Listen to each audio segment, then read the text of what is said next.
Friday, but Mondays is we work out in the morning. So now and then we have meetings at 5:30 and walk through at 7. So it's just a little different. Give the coaches some time to prepare what we're going to see today, so we won't be seeing it for the first time on Tuesday when we're in Pat. It seems like Alexander Smith is getting closer to returning for you guys. How big will it be to get him back in the lineup? I think it'll be great. He's a great leader. He's a great person and a hell of a player. So getting him back will definitely help our defense. Injury-wise, was it an ankle that you got? Oh no, my knee. What happened? I just got knee to knee on the side of the knee. Were you scared initially? A little bit. Like I ain't never had a pain like that. It just kind of made my knee down go numb, and I kind of shook it off, and my adrenaline was still going, so I was good. It looked like you were still on the sideline at the end of the game. No issues. You think you'd be able to go? Yeah. No problem. Yeah. What? Did you face another former teammate this week? Yep. Jalen Burner. Yep. What stands out about his game? He's a hard runner. He was at Wisconsin, of course.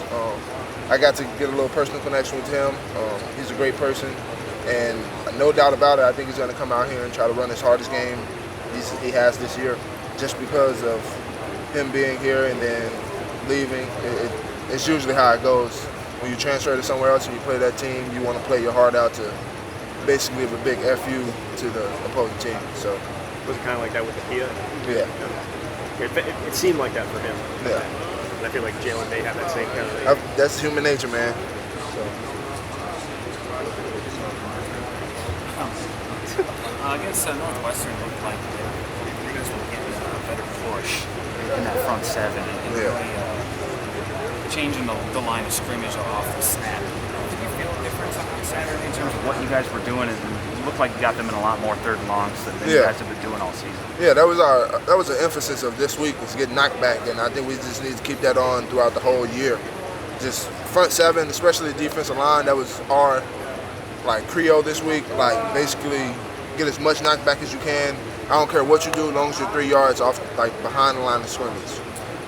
You're not going to be here next year, but Jim was asked about kind of the long term and what he has to do to keep this job.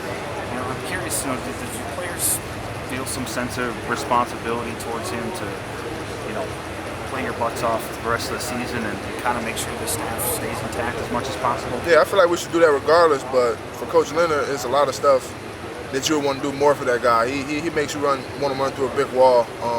He's been my coach since I've been here, of course, as defensive coordinator, but I feel like he has that same effect on offense, and guys just want to work for him.